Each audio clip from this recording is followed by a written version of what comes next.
Make sure your insurance doesn't come up short. Get gap cover with ALA. For more information, follow the links in the description.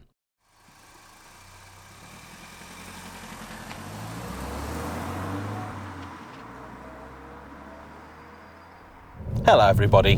The final product of any company is always a bittersweet affair because on the one hand it can represent their ultimate triumph, the learnings of sometimes decades or even centuries of a business distilled into one final huzzah. But on the other hand, it can sometimes become a monument to their hubris, a visible demonstration of every mistake they ever made, and a reminder of why that was the final thing they built.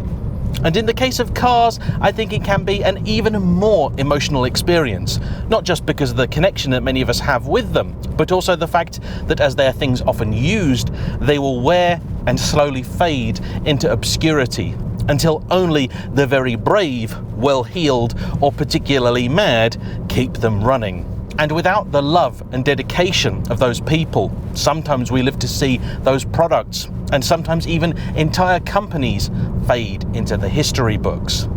And today I am driving a car like that.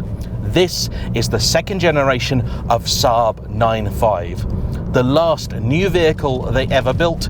And today I'm going to ask if this really was the makings of a new beginning, if perhaps they were doomed after all, or whether this car is responsible for the firm being no more. I'm James, and this is JayEmm on Cars.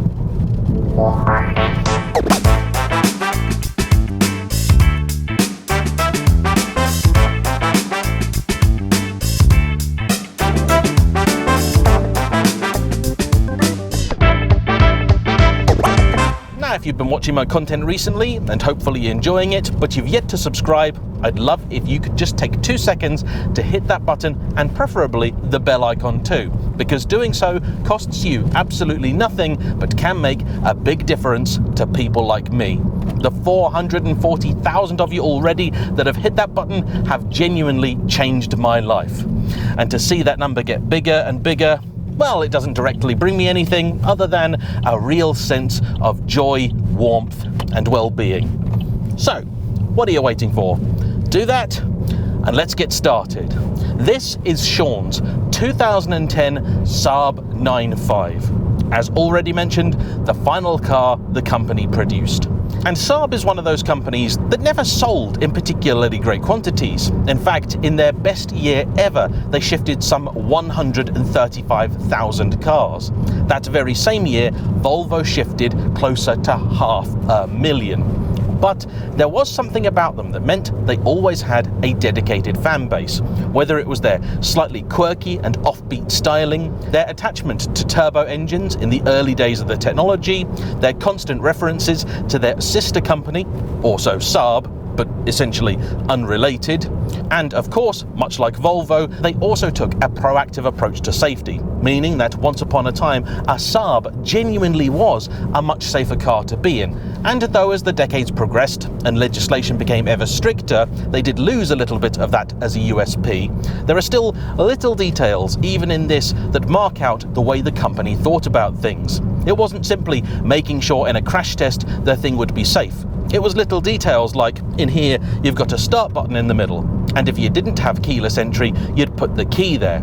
And that is because, way back when, somebody worked out, potentially in the days before collapsible steering columns, that if you have a big bunch of keys dangling down here, in an accident, one of those could cut your leg, and potentially sever an artery. You've also got the famous night mode, so press a button here and all of the gauges, bar the speedo, simply deactivate, not only disilluminating but turning off, allowing you, the driver, to focus on what is most important.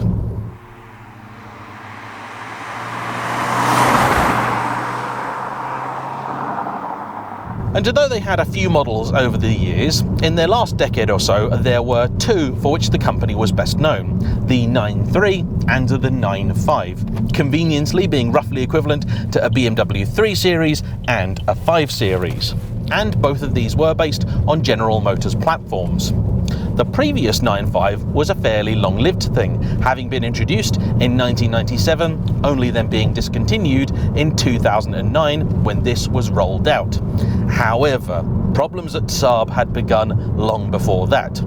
Those who have watched the fantastic Top Gear segment on the company will know that Saab existed really as something of a thorn in GM's side, because what they wanted was effectively an Opel with some different bumpers on it. What they instead got was cars that were so thoroughly re-engineered they physically could not be built on the same production line as their Vauxhall or Opel equivalent. Famously, one day an executive of General Motors turned up and looked at their car, saw the sat-nav and said, "Hang on a minute, that isn't our system." And they said, "No, we looked at yours and thought it was rubbish, so we built our own."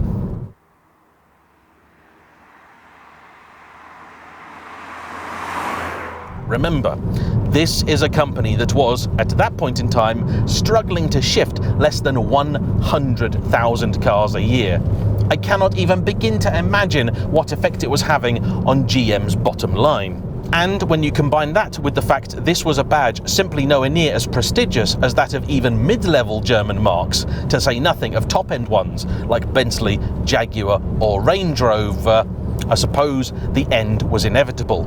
And when the global financial crisis came around, Saab was first on GM's chopping block.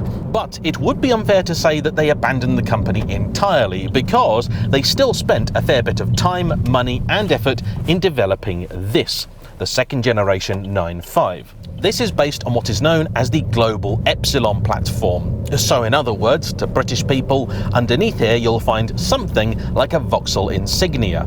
This means you also get General Motors derived engines, starting with a 1.6 litre turbo petrol, then in the middle, this, a 2 litre turbo, making 220 horsepower and 258 pounds-feet of torque, that's 350 newton meters, driving either the front wheels, as in this car, or all four via either a manual, which happily we have here, or an automatic, both 6 speeds.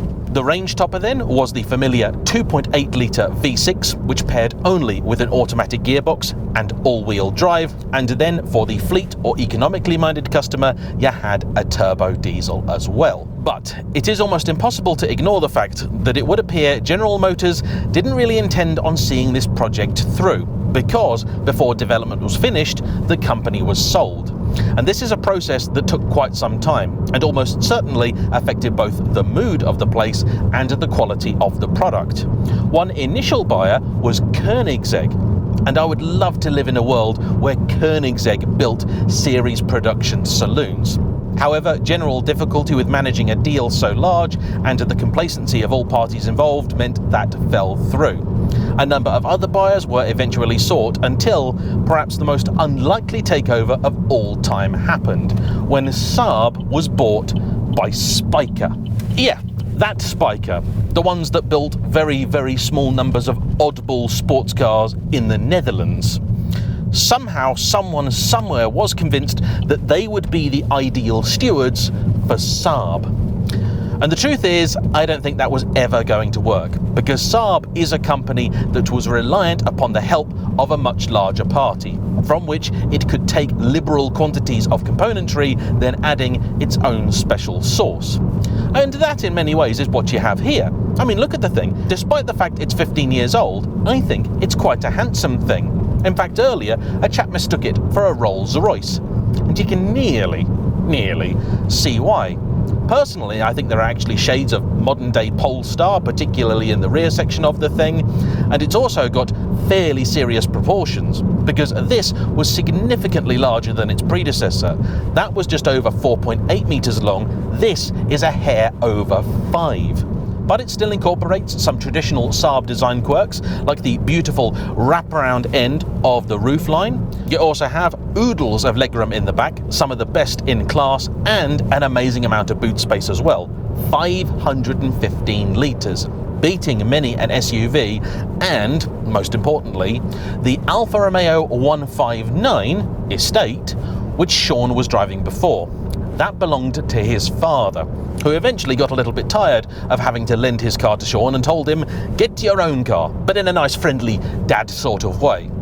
Now, he did consider some of the usual suspects for a young person. He's just 24 and picked this up in November. He looked at polos and the like, but did enjoy the idea of a big car. He knew about these and every now and again would look for them, but they are extraordinarily rare. You see, some 11,000 of these were made before production finally ceased in 2011. Here in Britain, you will occasionally see a very late example registered in 2013, but the car itself would not have been built then. And almost all of them come in this saloon body style, with just 33 estates, the Sport Combi, having been built, of which some 27 were known to survive. Today, a holy grail amongst Saab enthusiasts.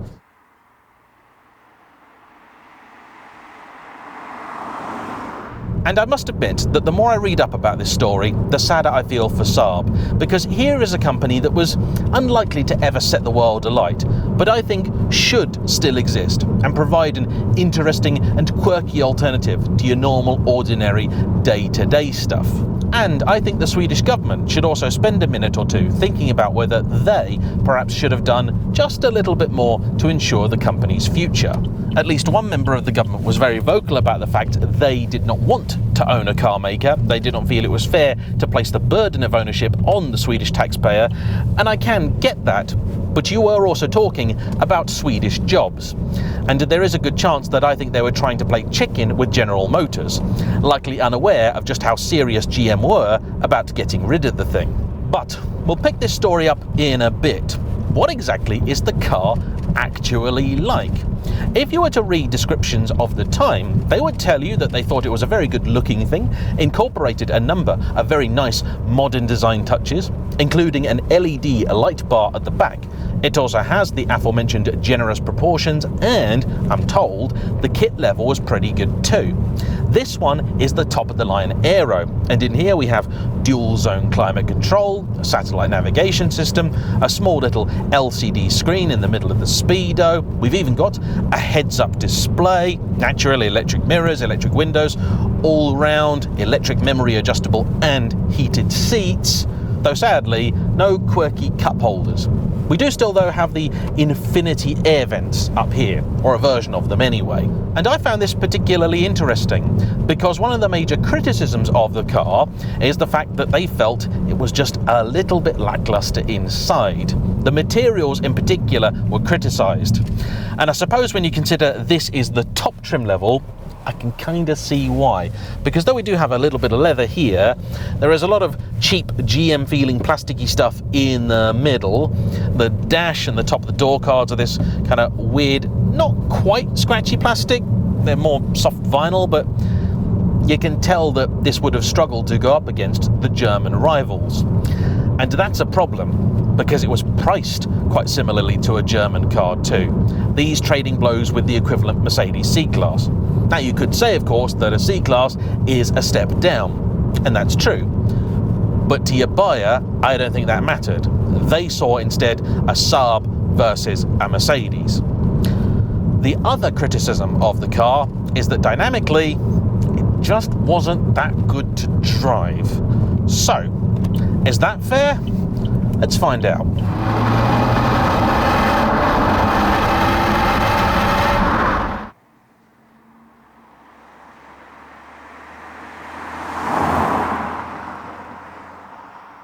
Now this morning I've spent tooling around in a Toyota GR Yaris, so I suppose I've set this up for failure, but it does have some genuine issues. First off, that engine, it's all right, but it really does struggle. Even getting up to the speed limit for a car in this class, it's just not good enough.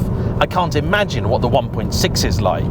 Fuel economy apparently is pretty decent, and the CO2 figures were good too, which would have naturally been quite important to your fleet buyer. However, it just doesn't really have much go or excitement. I'm foot flat now, and it's struggling to get up to the speed limit. And that might be due in part to the fact this is not a light car.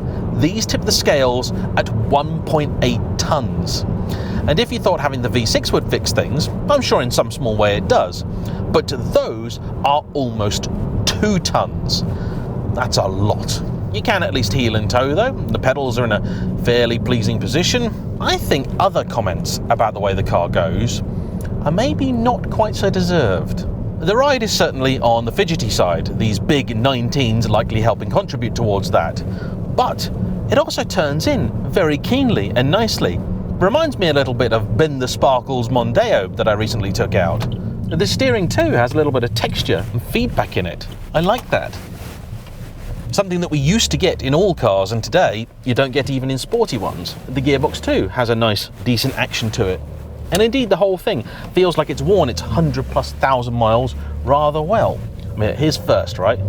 That's 20, 30, got to change gear now. There's 40.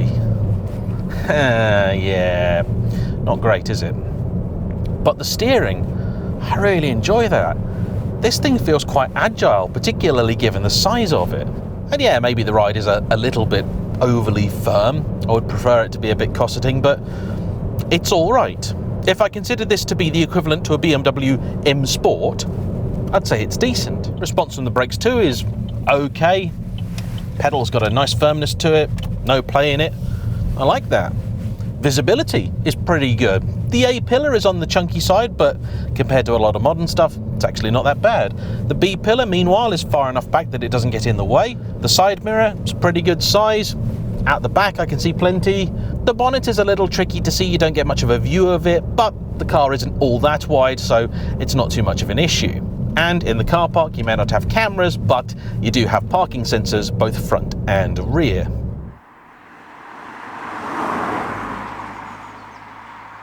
So, if at this point in time you're a bit tempted to buy one of these, what do you need to know? Well, first off, do a CarVertical like Sean did.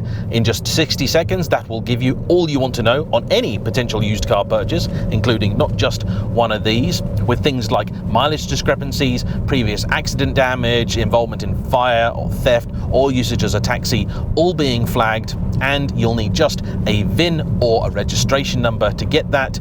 Even better, for 20% off the service, don't forget to use my discount code JayEmm. And should you buy one, as you might expect, parts supply is something of a mixed bag. Anything that General Motors built, like the engine, the gearbox, some of the other components, that can be sourced, or an equivalent at least found.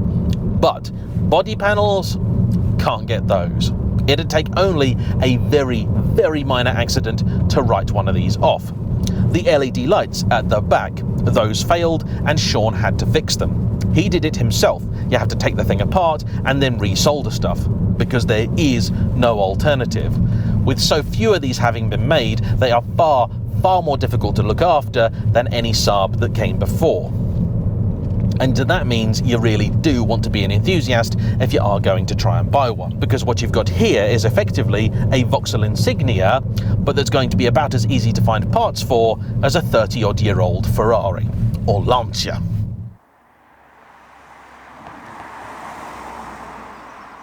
You know, I've been looking at these stalks for a little while and thinking, I'm sure I recognise these. What do I know them from? And then I looked at the little light switch over here, and now I know.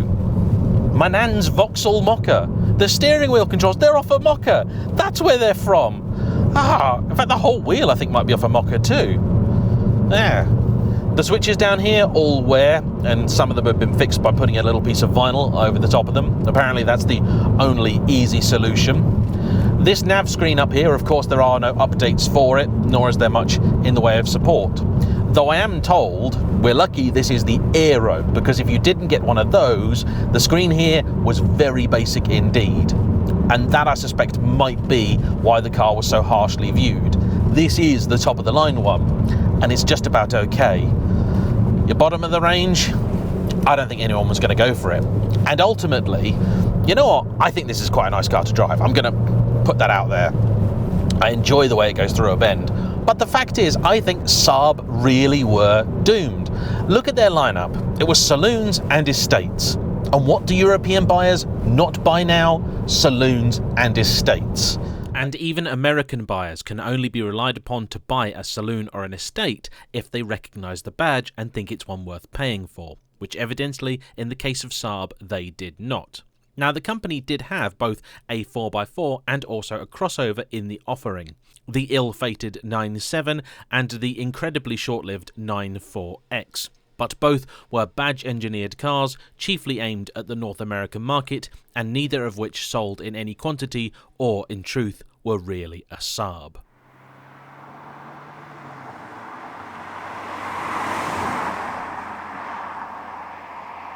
This is why I say they would have worked perfectly well as a component of a larger company or group of companies, but to stand on their own, no, was never going to work. With some real gusto in it, I think this could actually be quite good fun. Happily, this is effectively the engine from an Astra VXR but detuned, which means you can retune it. Though the Astra was not exactly known for durability, not of its engine or its gearbox. Not sure if the gearbox is the same here or not, but hopefully it isn't the M32. Made of glass and broken dreams. You see, Ford were also finding this out the hard way. Things like the Mondeo, which in the 90s could have kept the company afloat on its own, were then becoming increasingly hard to sell, because the Mondeo was pitched as your entry or mid-level car. It was aimed chiefly at the fleet buyer, but by 2010, company cars were becoming not extinct, but certainly rarer, and those that had one then wanted themselves something German. And whether the company or you paid for it, they'd worked out that lease deals could be done, which meant that you could now have yourself a much fancier brand for not much more money. And Saab always sat in a slightly awkward place. Yeah, I'd say it is better than Vauxhall or Ford, but not by much. And it is, I think, in the minds of many, closer to those than it is BMW or Mercedes. Years of negotiation debating the future of the company also will not have helped buyer confidence. And when these then slowly sold, that is effectively what put the nail in the coffin. Lukewarm reviews will have almost certainly not helped, but the truth is, even if this had been a 5-star car, I think there simply wasn't enough that could have been done to turn things around in time. And so, Saab wound up production.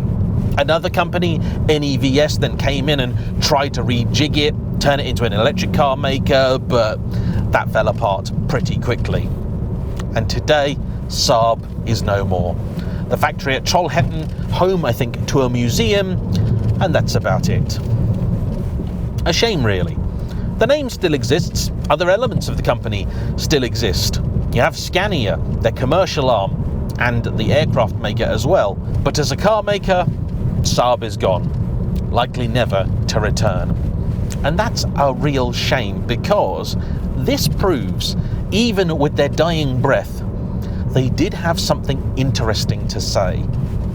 I was worried today was going to be a bit of an embarrassment, a bit like turning up to somebody's funeral and then saying, yeah, but he was a dick, wasn't he? And that's not the case at all. I've enjoyed this. So I'd like to say a big thank you to Sean for bringing it out, and as ever, to you for watching. Don't forget to hit the like button, comment down below, subscribe if you haven't already, and I'll see you for the next one. Bye-bye.